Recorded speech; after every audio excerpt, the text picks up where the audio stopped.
적산 열량계에 앞서 난방의 중요성과 원리에 대해 설명드리겠습니다. 인간이 살아가는데 난방은 아주 중요한 요소입니다. 대한민국의 난방 역사는 1980년대부터 개별 난방에서 중앙 난방, 그리고 현재 지역 난방으로 발전하였습니다. 지역 난방이란 열병합발전소, 열전용 보일러, 자원회수 시설에서 경제적으로 생산된 열을 이용하여 지역 전체에 난방 및 냉방을 공급하는 것을 의미합니다. 지역 난방의 기본 원리는 그림과 같습니다. 발전소는 섭씨 약 115도의 물을 도로 하천 등에 묻혀있는 이중보온관을 통해 아파트나 빌딩 등의 기계실로 공급하고 일괄적으로 온수와 급탕을 공급하여 난방을 할 수 있도록 하는데, 일반 세대로 바로 공급하면 그 온도가 너무 뜨겁기 때문에 중간 역할을 하는 기계실 등에 먼저 공급되는 것입니다.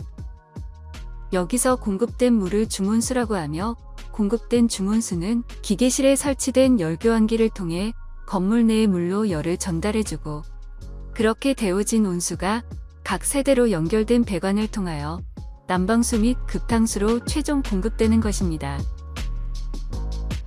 발전소에서 공급된 중온수는 열교원을 마친 후 다시 회수관을 통하여 처음에 가열에서 출발한 열병합발전소 등으로 돌아오며 재가열되어 사용됩니다. 다시 적산 열량계로 돌아와서 우리에게 공급되는 열을 어떤 장비로 어떻게 측정하고 그 법령은 무엇이 있는지에 대해 학습하겠습니다. 적산 열량계는 대한민국의 법정 계량기로서 계량에 관한 법률 시행령 제10조 별표 7에 의하여 규정되어 있습니다. 계량기는 형식 승인과 검정 및 재검정을 받아야 합니다. 적산 열량계는 표와 같이 분류됩니다. 일체형 적산 열량계는 유령부, 감원부 및 연산부 등으로 분리할 수 있는 부품이 없는 일체형 열량계를 뜻합니다. 조합형 열량계는 일체형과는 다르게 분리할 수 있는 부품이 있는 열량계를 뜻하며, 혼합형은 형식 승인 및 검정 시 조합형으로 시험할 수 있으나 검정 후에는 분리가 불가능한 열량계를 뜻합니다. 열량계를 이루고 있는 부분품 중 유령부는 열교환기의 속류측 또는 환류측에서 열매체의 부피와 질량을 측정하거나 질량 유령 함수로 신호를 발생하는 장치를 뜻합니다.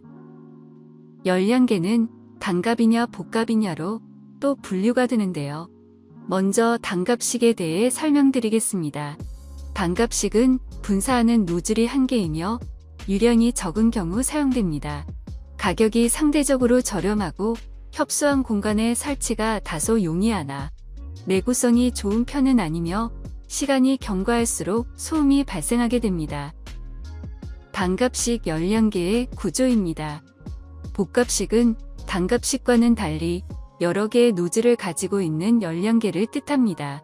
가격은 단갑식에 비해 비싸지만 안정적이고 내구성이 좋다는 장점을 가지고 있습니다.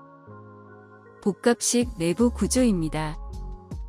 다음은 열량계를 구성하는 부분품 중 연산부와 감원부에 대해 설명드리겠습니다.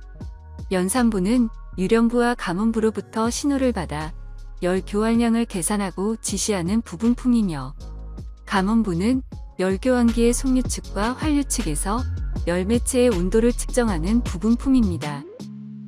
현재 대한민국에서는 지역 난방 열량을 측정하는 데 있어 열량계를 사용하는 세대와 유령계를 사용하는 세대로 구분되어 있습니다.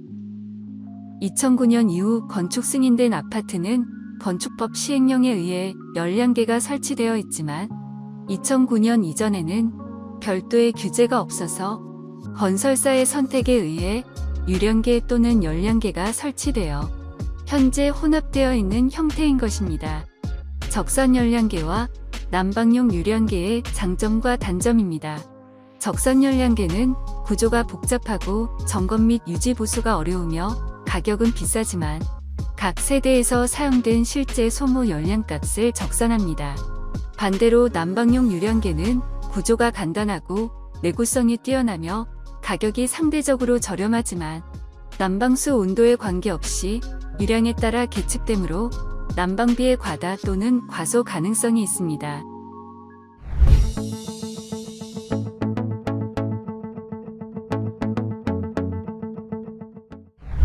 적산열량계는 보통 연간 1000개 내외가 제작되며 그중 약 3%가 수입되고 있습니다. 검정의 경우 전체 계량기의 3%를 차지하고 있으며 불합격률은 0.02%입니다. 형식 승인 통계입니다. 수도미터가 압도적으로 많으며 그 외 전력량계, 전기차 충전기, 적산열량계 순입니다. 최근에는 전기차 충전기 형식 승인 건수가 증가하고 있습니다.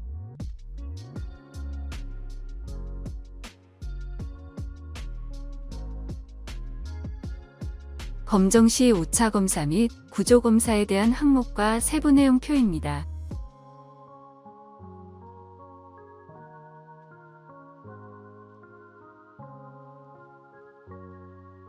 검정시료 샘플링 수량 및 교정 대상 계량기 표이며 실제 검정하는 모습입니다.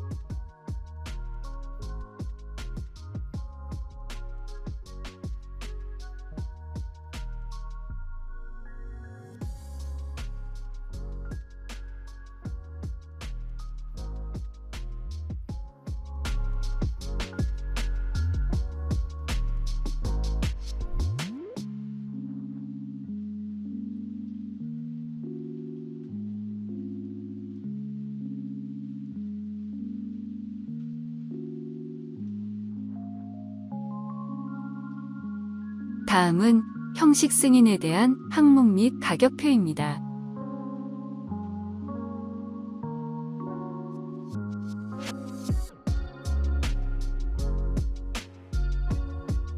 적산열량계 형식 승인의 종류는 신규, 변경, 신고 등이 있습니다. 신규는 최초로 계량기를 제작 수입할 때 또는 제작 수입할 계량기의 기능 및 성능이 이미 받은 형식 승인의 범위를 초과할 때 모든 시험 항목을 시험하는 것을 의미합니다. 변경은 이미 받은 형식 승인과 동일한 형식 승인 범위 내에 속하지만 기능 또는 성능이 변경 또는 추가되어 형식 승인을 받아야 하는 경우입니다. 이 경우 정해진 시험 항목 중 일부 시험 항목에 대해 생략 가능합니다. 신고는 색상 변경 등 경미한 변경의 경우를 의미합니다.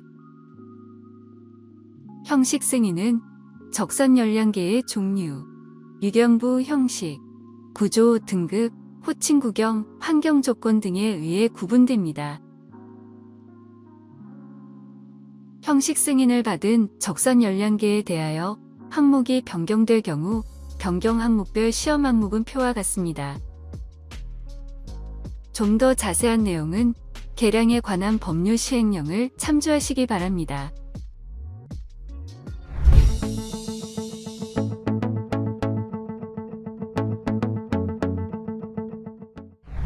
다음은 적산열량계를 취급하는 계량 사업자분들이 자주 하시는 질문들을 모아봤습니다. 칼로리 단위는 SI 단위가 아닌데 사용해도 되는 건가요? 산업통상자원부가 고시한 적산열량계를 보면 어떤 단위를 써야 하는지 명시가 되어 있습니다. 유령부에는 펄스당 리터, 지시부에는 메가줄, 킬로와트시처럼 말이죠.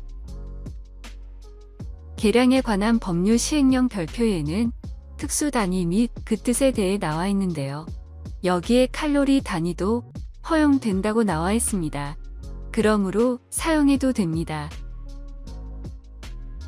적산열량계가 탈하연으로 고장났어요. 고장 사진을 먼저 보여드리겠습니다. 탈하연 현상은 적산열량계에서 자주 일어나는 고장 현상입니다. 탈하연 현상이란 불순한 물질 또는 부식성 물질이 녹아있는 수용액의 작용에 의하여 황동의 표면 또는 내부까지 부식되는 현상을 말합니다. 염소를 함유한 물을 사용하는 관에서 흔히 발생하며 그림과 같은 화학 반응으로 인해 부식이 일어나게 되는 것입니다.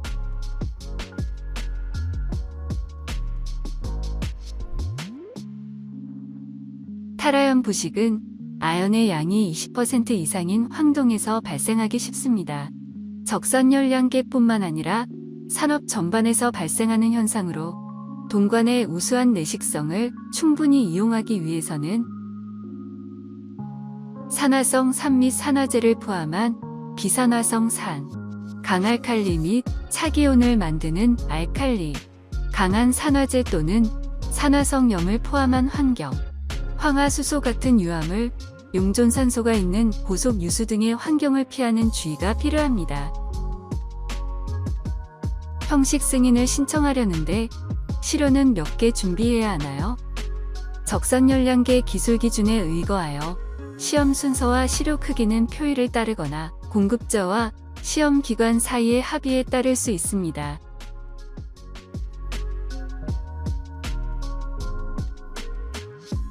표의를 보시겠습니다. 영양인자별 샘플 수가 상이합니다. 이는 OIML R75-1을 따른 것으로 적산열량계의 형식 승인 시험 시 시험 순서와 시료 크기는 표의를 따르거나 공급자와 시험 기관 사이의 합의에 따릅니다.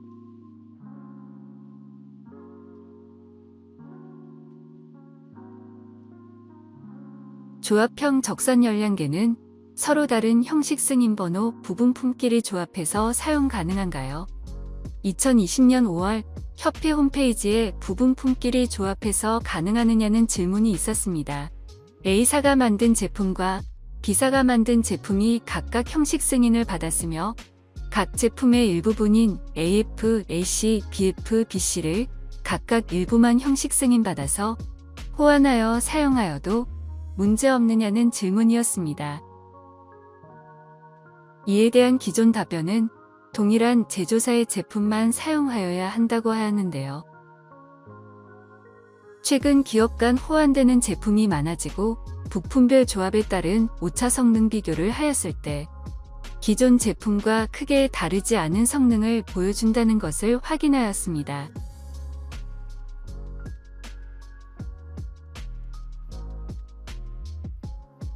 이에 협회는 국가기술표준원과 한국기계전기전자시험연구원, 변호사 등의 전문가들과 법률 검토를 실시하여 조합형 적산열량계도 사용에 제한이 없다는 것으로 정정하였습니다.